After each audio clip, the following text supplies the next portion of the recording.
Chez l'économiste, dans cette vidéo, je vais vous expliquer les différentes formes de la monnaie, à savoir la monnaie marchandise, la monnaie métallique, la monnaie fiduciaire et enfin la monnaie scripturale. Concernant la monnaie marchandise, c'est un bien qui présente des qualités reconnues par tous les individus d'une communauté, de sorte qu'ils l'acceptent comme contrepartie dans tous les échanges. Les marchandises qui ont été acceptées pour remplir cette fonction devaient être appréciées par l'ensemble de la communauté. Ainsi, différents types de marchandises ont pu jouer ce rôle.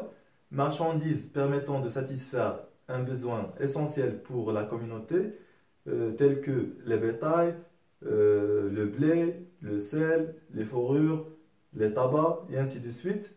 Marchandises ayant une valeur ornementale, entre autres pierres précieuses, coquillages, les plumes, etc.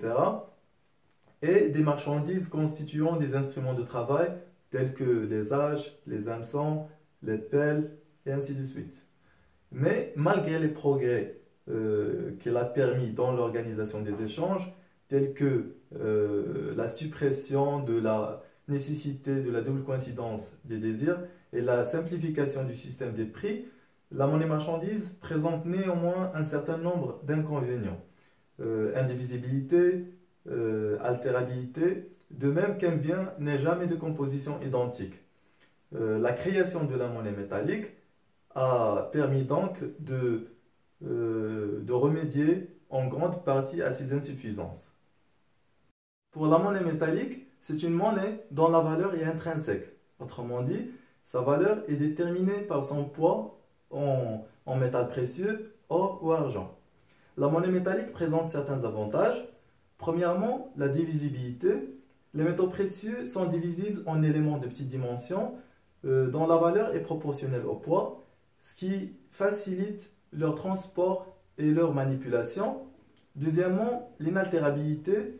Les métaux précieux ne s'abîment pas facilement, ce qui permet leur stockage sans risque de détérioration. Autrement dit, durabilité importante, donc possibilité de reporter des achats dans le temps. Troisièmement, malléabilité, c'est-à-dire facile à travailler pour obtenir un poids précis ou pour faire figurer un signe attestant son poids et son origine. Quatrièmement, relative rareté, c'est-à-dire valeur intrinsèque élevée pour un faible volume, ce qui facilite leur usage pour les transactions importantes. Et finalement, cette monnaie est facilement reconnaissable grâce à l'effigie ou au signe authentifiant son origine, ce qui permet de limiter sa contrefaçon. À l'origine, les systèmes monétaires mis en place étaient basés sur le bimétallisme, c'est-à-dire pièces d'or et pièces en argent circulent librement et en même temps avec un pouvoir libératoire illimité. D'où la nécessité d'établir un rapport légal fixe entre l'or et l'argent. Cela présente un inconvénient majeur, c'est le décalage entre le cours légal et le cours commercial des différentes monnaies en fonction du rythme de découverte des mines d'or ou d'argent. Donc cela donne lieu à un phénomène appelé la loi de Gresham. C'est la mauvaise monnaie chasse la bonne, qui s'explique par au moins trois raisons.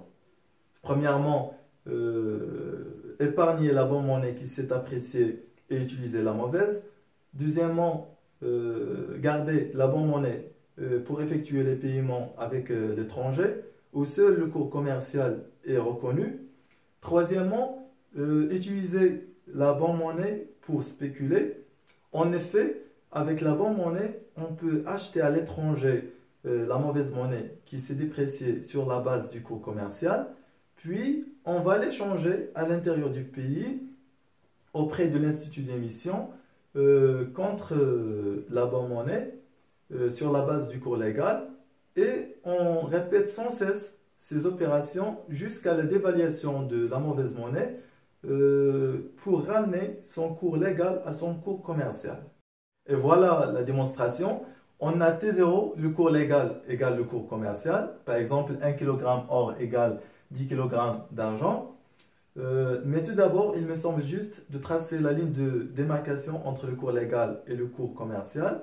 Le cours légal, c'est un rapport entre deux monnaies qui est fixe, c'est-à-dire établi par l'État, alors que le cours commercial, c'est un rapport qui se détermine en fonction de la confrontation entre l'offre et la demande, en fonction de la rareté. Donc, on a dit AT0, le cours légal égale le cours commercial. AT1, par exemple, on a découvert une nouvelle mine d'argent, donc l'argent devient disponible en abondance, donc automatiquement il va se déprécier. Son cours commercial devient alors 1 kg or égale 15 kg d'argent. Par contre, le cours légal demeure inchangé. Donc, un spéculateur qui détient par exemple 10 kg or, de l'or va l'échanger à l'étranger sur la base du cours commercial contre 150 kg argent, puis il va l'échanger à l'intérieur du pays auprès de l'institut d'émission sur la base du cours légal contre 15 kg or. Donc il va gagner 5 kg d'or. Le spéculateur va continuer ce genre d'opération gagnante jusqu'à la dévaluation ou bien jusqu'à l'évaluation du cours légal pour le ramener à son cours commercial. Étant donné cet inconvénient majeur, la plupart des pays ont abandonné progressivement le bimétallisme en faveur du monométallisme en or ou en argent avec une préférence pour l'or. Concernant la monnaie fiduciaire, c'est une monnaie qui est formée des billets et pièces de banque en circulation. C'est une monnaie dont la valeur faciale est dissociée de la valeur intrinsèque. Elle est acceptée par les individus en vertu de la confiance accordée à son émetteur, d'où le nom de fiduciaire. L'évolution de cette forme monétaire a connu plusieurs étapes. À l'origine, le billet de banque n'est qu'un simple certificat de dépôt à la banque. Il n'est devenu réellement de la monnaie que lorsqu'il a été émis indépendamment des encaisses métalliques dans les banques. Pour la monnaie scripturale, elle désigne la somme des soldes créditeurs des comptes à vue détenus par les ménages et les établissements non bancaires, y compris le trésor.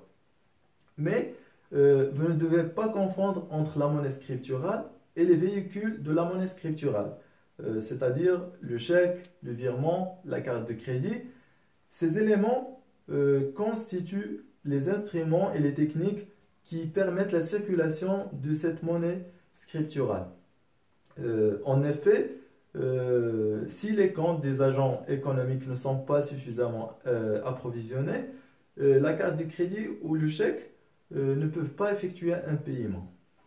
Ainsi s'achève notre vidéo. Merci pour votre attention et je vous invite à poser vos questions dans des commentaires.